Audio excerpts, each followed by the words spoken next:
హైడ్రా పేదల ఇళ్ల జోలికొస్తే చూస్తూ ఊరుకోమన్న BJP MP Etela Rajender comments కి కౌంటర్ ఇచ్చారు ప్రభుత్వ విప్ ఆది శ్రీనివాస్.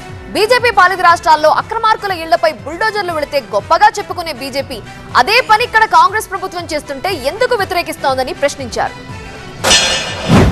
ఏం చేసినావు? ఈ నల్లాలు కబ్జా అయితే ఏం చేసినావు? నాలాలు కబ్జా అయితే ఏం చేసినావు నువ్వు? చెరువులు కబ్జా అయితే ఏం చేసినావు నువ్వు? పేదలు ఇల్లు కట్టుకుంటుంటే ఏం చేసినావు నువ్వు? ఆనాడు ఎందుకో నీకు రాలేదు, ఇవాళ కూలగొడతా వాళ్ళకు ప్రత్యామ్నాయం అంటున్నావు. ఆనాడే కనుక నీకు దమ్ముంటే ఆనాడే ఈ పేదలకు నిజంగానే మీరు ఇల్లు కొనుక్కోలేరమ్మా, మీరు ఇక్కడ ఉండలేరమ్మా అని చెప్పి ఎందుకో ఇల్లు ఇవ్వలేకపోయినారు. కొన్ని లక్షల మంది తెలంగాణ బిడ్డలు పొట్ట చేత పట్టుకొని కనిపెంచిన అమ్మానాన్ని వదిలిపెట్టి కన్న బిడ్డలు వేసుకొని ఇక్కడికి వచ్చిండ్రు. వాళ్ళు ఇళ్లలో పనిచేసి బతికిండ్రు. వాళ్ళు చిన్న చిన్న కంపెనీలో పనిచేసి బతికిండ్రు. 4,000కు 3,000కు జీతం చేసుకొని నెలకు 2,000 రూపాయలు 3,000 రూపాయలు మిగిల్చుకొని ఆ పైసలతోటి కట్టుకున్నటువంటి ఇల్లు ఇలా కూల్చేస్తూ ఉంటే నీకైనా మానవత్వం ఉందా? ఇప్పటికైనా ఉన్న చెరువులన్నీ కూడా మంచి కట్టలు పోసుకొని వాటి డ్రైన్లు రాకుండా చేసుకొని ఒకవేళ లోపల కనుక చెర్ల లోపల కనుక పట్టా భూములు కనుక ఉంటే అక్వైర్ చేసుకో ఎవడు అద్దంటలేడు. కానీ ఇవాళ 40 ఏళ్ల క్రితం కట్టుకున్న పోషమ్మ గుళ్ళను 50 ఏళ్ల క్రితం కట్టుకున్నటువంటి ఇళ్లను కూల్చేస్తాంటే మాత్రం ఇక్కడ చూస్తూ ఊరుకోవడానికి ఎవడు సిద్ధంగా లేడు.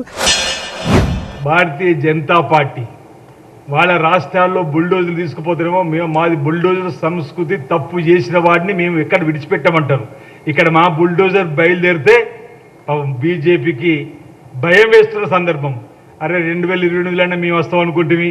ఈరోజు రేవంత్ రెడ్డి గారి ముఖ్యమంత్రి పరిపాలనలో ప్రజలందరూ కూడా ఇక మమ్మల్ని ఎక్కడ చూసుకున్నారో చెప్పనేటువంటి వారు కూడా అంటే ఈర్ష్య అనేటువంటి భావన వచ్చే మాట మాట్లాడినట్టుగా మేము భావిస్తున్నాం.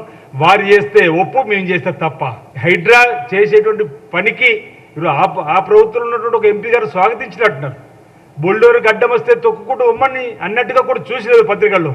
మరి అదే పార్టీలో మరో ఎంపీ ఈ విధంగా మాట్లాడడం అంటే ఇది సహితం కాదు. ఇది ఏదో ఒకటి మాట్లాడి ప్రజలు డైవర్ట్ చేయాలనుకుంటున్నారు. ప్రజలు వీళ్ళ మాటకు డైవర్ట్ అయ్యేటువంటి పరిస్థితి లేదు. హైడ్రాను స్వాగతిస్తున్నారు. అందుకే అన్ని జిల్లాలకు రావాలని కోరుకుంటున్నారు.